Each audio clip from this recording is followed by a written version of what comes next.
Devi Deshpande and I am a CBSE class 12 student. And with the upcoming board examinations, though not stressed, but I do feel pressurized. So I need to revise, obviously. And I want you to revise with me. Revise with me and let's just come out, just have a beautiful end to this journey that is called class 12th, Because if we don't have that beautiful end, no, our life will always be full of regrets. So let us just gear ourselves. Let's start studying and give these 2 months completely to what we have to achieve. No matter what your goal is, what amount of percentage you're aiming for, let's just study and hope to achieve that goal and try to make sure that that goal is achieved. Today I am going to be revising mathematics.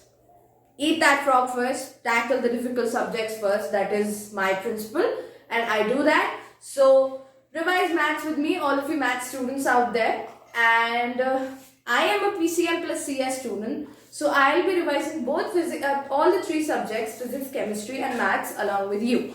Starting today with maths, today we are going to be starting with relations and functions.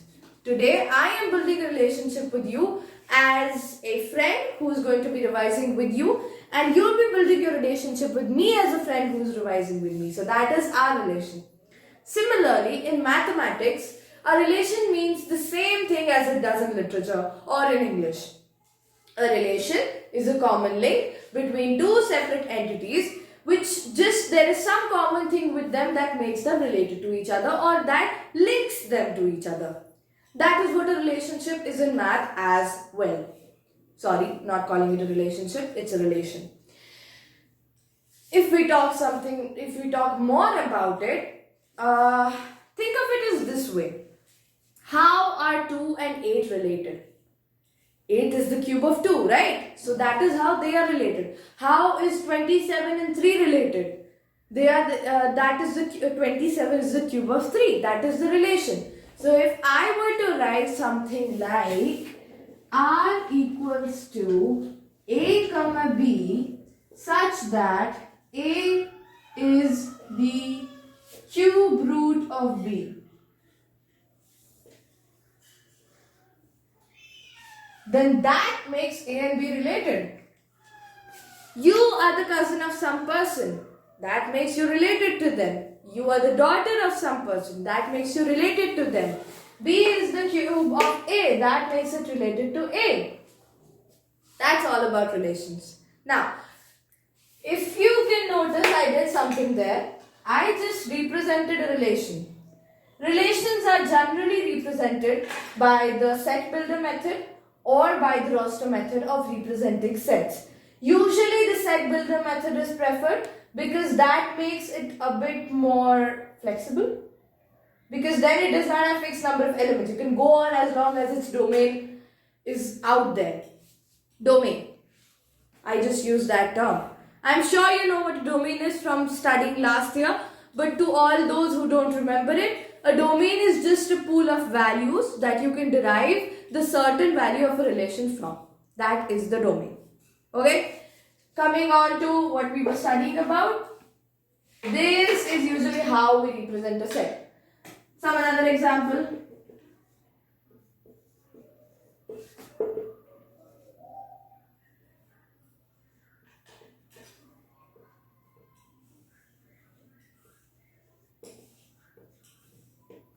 Now, what I've written over here is a relation x comma y such that x minus 2 is divisible by x minus y is divisible by 2.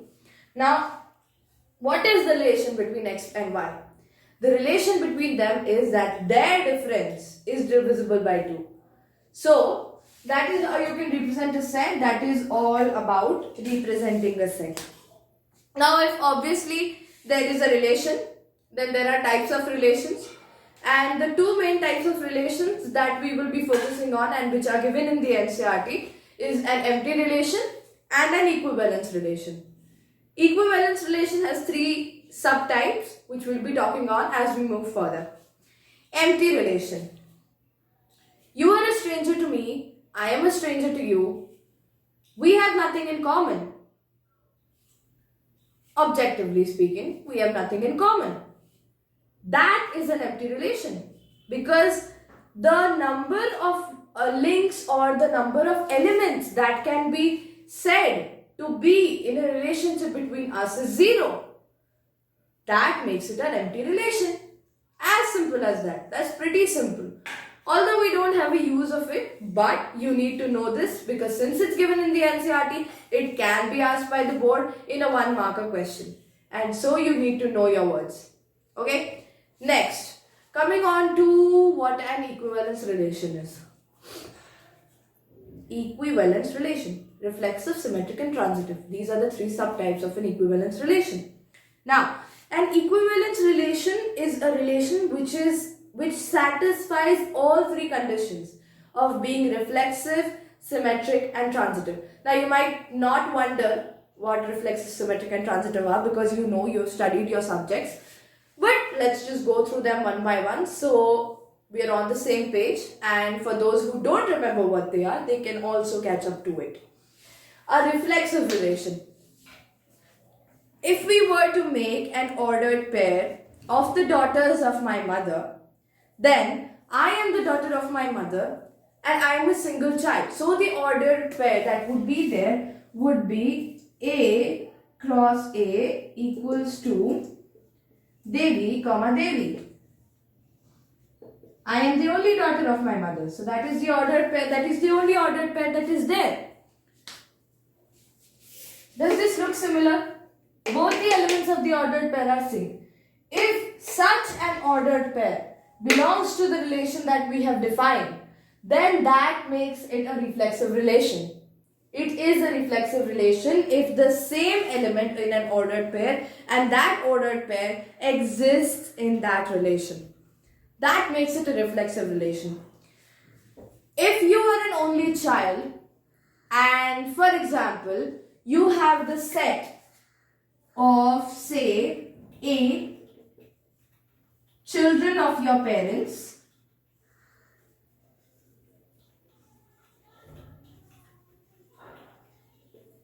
let's say your name is A, and B children, again children of your parents,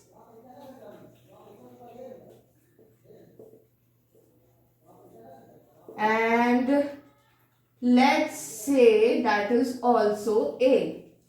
Now you're an only child, so if we were to do A cross B, we would get a relation that is A comma A. And if we were to talk about the relation that is children of your parents, then this ordered pair belongs to that relation, doesn't it? Because you're the only child of your parent, obviously. So that makes it a reflexive relation. Now, moving on to what a symmetric relation is. A symmetric relation is when, let's say, let's take that example. If you're talking about kids and parents, I have a sibling and we are the children of my parents.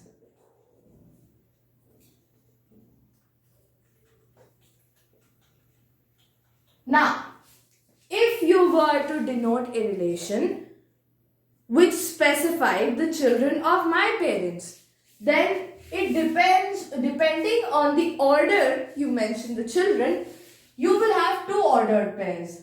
Devi, comma sibling, and sibling, comma Devi.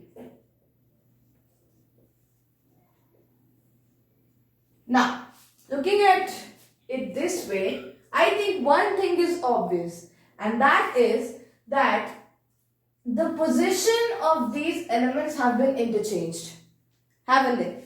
So if we take this to be A and we take this to be B, and if we were talking about the relation children of my parents, then both A comma B and B comma A belong to R. This is the belonging to sign. I'm sure you all know that.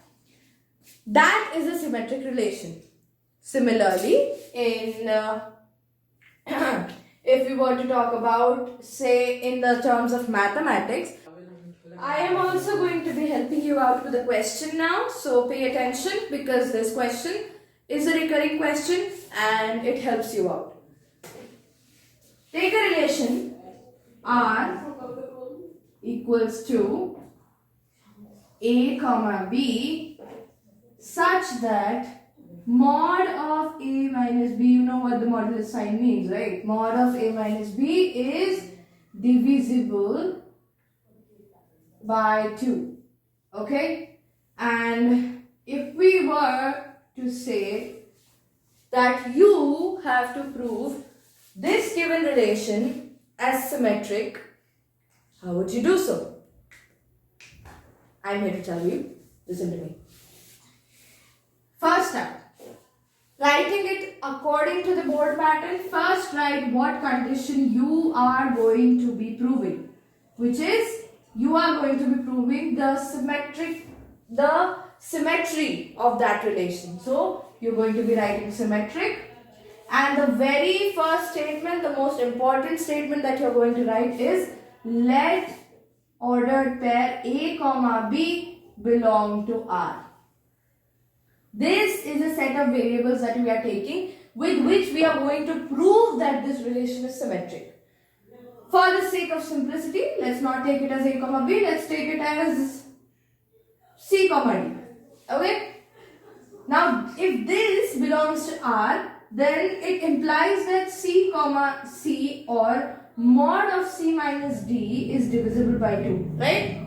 This is what it implies. If it belongs to the relation, then mod C minus D would be divisible by 2. Removing the mod sign, then that implies that positive C minus D, if we remove the mod sign, then positive C minus D also is divisible by 2. Take common the negative sign. That makes it D minus D minus C divisible by 2.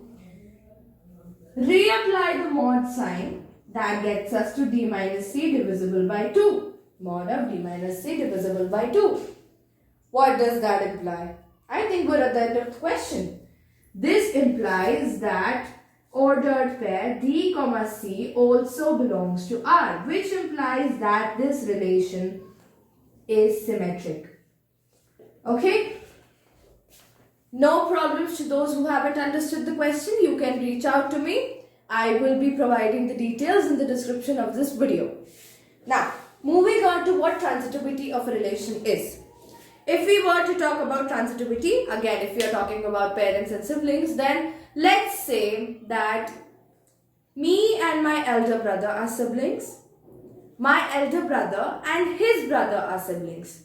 I don't have an elder brother, I have a cousin who's an elder brother. So, me and my cousin are siblings and my cousin and his sibling are siblings, right? Then that makes me and his siblings, right? That is what transitivity is. That is how we say what transitivity is, and if we were to prove it in a mathematical way, then we simply write that for a relation to be transitive, if A comma B, say variables, belong to R and B comma C belong to R, then A comma C should also belong to R for that relation to be transitive. Okay, so that sums it up for what transitivity actually is. Now, we know what transitivity is, we know what reflexivity is, we know what symmetry is. All these three are properties of a relation. When all these three conditions are satisfied, that makes that relation an equivalence relation. You can consider an equivalence relation to be a god of sorts to all the other relations, and the reflexive, symmetric and transitive relations are demigods to them. Okay, now obviously we have questions related to this. One of the most important things that come in the relation part is proving that a relation is equivalence relation, or in general for 2 mark or 3 mark questions we just get on how to prove reflexive, get a relation to be proved reflexive, to be proved symmetric, or to be proved transitive. We'll deal with that in the next video because this is a purely conceptual video. I have put how to reach out to me in the description. Please like, share, comment and subscribe the video, subscribe to my channel. And if you have any feedback would be appreciated. Thank you. Have a nice day. Meet you in the next video. And I hope that our relation that we have built today would be deepened until then. Thank you and have a nice day. See you soon. Bye-bye.